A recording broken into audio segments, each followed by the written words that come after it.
satu bentuk settingan juga ya, di luar daripada entah itu dukunnya real atau mungkin dibayar atau mungkin dukunnya memang benar-benar asli ya. Menurut saya ya semua konten kreator, bahkan orang ini sakti atau mempunyai kewalian gitu. Bagaimana bisa tiba-tiba di ludahnya tiba-tiba ada apinya. Nah, ini orang sakti ini. Ini wali Allah ini, wali Allah ya. Nah, maka pesulap merah orang yang modern, dia tidak percaya begitu saja dan dia ingin datang. Kalau saya jadi Gus Samsudin, saya akan sambut itu pesulap merah datang, muliakan dia, jemput dia, peluk dia, ajarkan dia ilmu itu. Assalamualaikum warahmatullahi wabarakatuh. Kembali lagi di channel Dakwah Populer.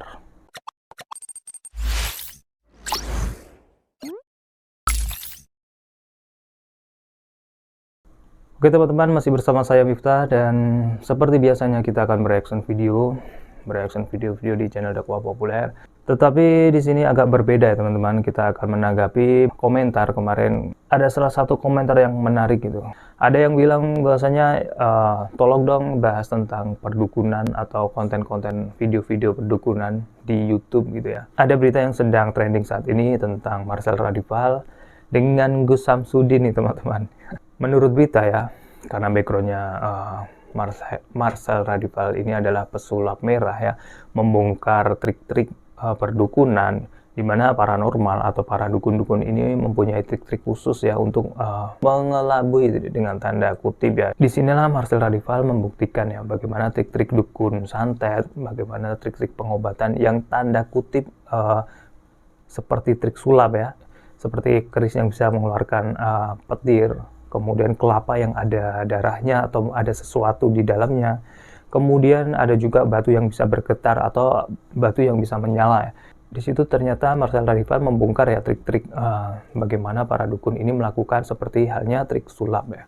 Mungkin teman-teman juga bertanya ya, apakah yang dilakukan Gus Samsudin ini adalah settingan atau mungkin real? Bisa disebut ada karomah, ada ilmu hikmah dan lain sebagainya. Menurut saya pribadi ini teman-teman, menurut saya pribadi semua apa yang dilakukan oleh konten kreator ya, ini menurut saya ya, semua apa yang dilakukan oleh kreator, semua yang dilakukan oleh YouTuber ini semua disetting ya. Disetting dengan tanda kutip dalam segala hal ya. Mungkin bisa saja dalam segi kamera kita menyeting dulu untuk mengambil gambar, atau mungkin dari audio kita sudah mempersiapkan bagaimana kita mempersiapkan audio untuk merekam kejadian tersebut. Atau mungkin juga bisa menyeting ketika kita ingin bertemu dengan dukun atau yang dikatakan dengan paranormal gitu kan. Mungkin kita ada perjanjian dulu, diskusi terlebih dahulu ya mungkin. Ini adalah salah satu bentuk settingan juga ya. Di luar daripada entah itu dukunnya real atau mungkin dibayar atau mungkin dukunnya memang benar-benar asli ya. Menurut saya ya semua konten kreator, bahkan entah itu live ataupun nggak live tuh memang harus disetting terlebih dahulu. Kita memperlihatkan konten-konten yang berkaitan dengan perdukunan, berkaitan dengan pengobatan-pengobatan yang mungkin di luar nalar ya, di luar medis atau mungkin non medis, seperti pengobatan kelapa darahnya mungkin, kemudian batu bisa nyala sendiri, atau mungkin ada keris yang bisa mengeluarkan petir gitu kan. Sebagai konten kreator kita harus menjelaskan juga ya, apakah di situ ada disclaimer-nya terlebih dahulu, apakah ini konten untuk hiburan, untuk edukasi, atau mungkin memang ini adalah real apa yang dilakukan benar-benar nyata seperti itu. Menjelaskan juga dengan penonton ya bagaimana keris ini bisa mengeluarkan petir karena ada medan magnetnya mungkin, atau ada baterainya mungkin ya, agar tidak menimbulkan kesalahpahaman ya, karena nanti bisa dianggap kesalahpahaman publik gitu. Menanggapi hal tersebut, ada komentar dari Ustadz Dery Sulaiman ya, khususnya masalah antara Marcel Radival atau pesulap merah dengan Gus Samsudin Jadab nih. Kita akan melihat ya teman-teman, bagaimana komentar dari Ustadz Dery Sulaiman. Kalau untuk konten sah-sah saja ya, orang mau bikin karakter dia jadi dukun, dia jadi paranormal, dia menjadi orang gila, dia menjadi orang tuli, orang bisu. Jadi pertama, menurut Ustadz Dery Sulaiman tuh memang sah-sah saja ya ketika kita membuat konten ya, entah itu menjadi dukun, entah menjadi pengemis, menjadi apa saja. Yang penting itu sekedar konten atau bisa dikatakan hiburan ya, atau edukasi. Kita sah-sah saja bisa mengambil peran tersebut. bagi saya sah-sah saja. Sah-sah saja. Jadi ketika Gus Samsudin membuat konten dia seorang dukun kesaktian, sah-sah saja. Tapi ketika meyakinkan masyarakat tentang kewalian itu, kesaktian itu, kemudian sehingga mendatangkan respon reaksi daripada semua orang, ya. Itu adalah konsekuensi yang harus diterima oleh Gus Samsudin, dan beliau harus menjelaskan kepada masyarakat secara keilmuan ini gimana caranya. Kenapa bisa masukin paku, masukin lumpur ke dalam kelapa, gimana caranya? Oke, stop dulu. Nah, gimana bisa Nah, jadi seperti yang saya bilang tadi ya teman-teman, ketika sudah masuk ke ranah membuat opini publik atau mungkin bisa menimbulkan kesalahpahaman ya, saat melakukan pengobatan, saat melakukan atraksi atau melakukan kesaktian, maka disitulah Gus Samsudin yang dikatakan oleh Ustadz dari Sulaiman ini harus menjelaskan ya, bagaimana bisa seperti itu. Mungkin bisa dianggap orang ini sakti atau mempunyai kewalian gitu. Bagaimana bisa tiba-tiba di ludahnya tiba-tiba ada apinya. Nah, ini orang sakti ini. Ini wali Allah ini, wali Allah ya.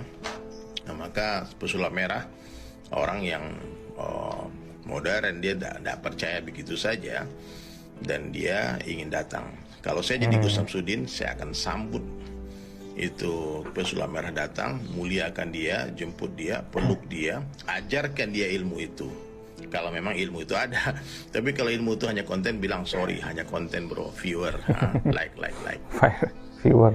Tadi komentar dari Ustadz dari Sulaiman ya teman-teman, terkait dengan Gus Samsudin dengan Marcel Radival. Ini memang real, memang benar apa adanya, tidak ada trik. Maka ya harus dijelaskan juga kepada publik ya, kepada masyarakat umum yang telah menonton dan mungkin menimbulkan kesalahpahaman gitu.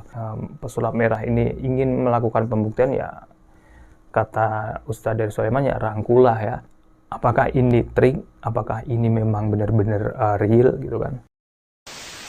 Terkait tentang dukun ini salah satu juga ceramah ya, bagaimana kita menanggapi, menyikapi jika ada praktek-praktek dukun ya. Ini terlepas dari Marcel Radival atau dari Gus Samsudin ya. Kita akan mendengar sedikit pencerahan dari Ustadz Khalid Basalamah terkait tentang saya lihat cuplikan dukun. ada satu dukun ketangkap di Saudi. Dukun ketangkap ini ya. Ini dianggap dukun terhebat dari Mesir waktu itu. Oh, dukun terhebat. Waktu ditangkap, ditemukan di tempat prakteknya, saya lupa di kota mana di Saudi, tapi dia masuk di situ ditangkap, ada banyak burung merpati yang diikat kakinya, yang diikat sayapnya, apalah macam batu segala macam. Maka itu namanya uqad. Uqad. Dukun itu paling suka mengikat-ikat. Makanya kita bilang misyarri naffatsati fil uqad. Kita minta agar jauh dari tiupan nenek sihir yang uqad, yang dia ikat-ikat. Oh, yang diikat-ikat biasanya kalau gitu kita ya. temukan, kalau habis ruqyah rumah kita temukan ada tertanam Buhul ya. di ruqyah misalnya ada keluar, itu biasanya cirinya kayak kain kafan, selalu ada simpulnya. Disimpul, lewat lagi, simpul lagi. Nah, ini uqad namanya. Uqad. Itu kalau ditemukan kita harus buka itu uqadnya. Dibuka sambil bacain surah Al-Falaq atau An-Nas. Baru kemudian dibakar. Karena itu yang mengikat. Yang ada orang subhanallah susah melahirkan gara-gara diikat seperti itu oleh mereka, orang-orang yang jahat itu ya. Seperti itulah. Subhanallah, itu ketangkap. Maka dia sempat heran. Dia bilang sama orang-orang yang menangkapnya dari para ulama, ada memang khusus ditugaskan untuk itu. Dia bilang, bagaimana kau bisa tangkap saya? Padahal saya ini dukun yang paling hebat. Dukun yang paling hebat. Semua wilayah ini saya sudah kirim jin-jin, setan-setan, anggota saya yang saya bayar gitu. Saya sudah kirim semua. Maka kata dia, kamu terlalu bodoh, kata syekhnya. Kamu terlalu bodoh untuk berpikir situ. Cukup satu hadis saja saya jawab kamu. Kata Nabi SAW, siapa yang keluar dari rumahnya membaca Bismillah tawakkaltu ala Allah la hawla wa la quwata illa billah. Dengan nama Allah aku bertawakal, berserah diri kepada Allah, tidak ada dan kekuatan kecuali milik Allah. Kata Nabi SAW, semua syaitan yang menemuinya akan berkata pada teman-temannya, orang ini nggak bisa kita ganggu, karena sudah Allah lindungi. Saya baca itu saja sudah cukup, belum lagi banyak rahasia zikir yang saya baca.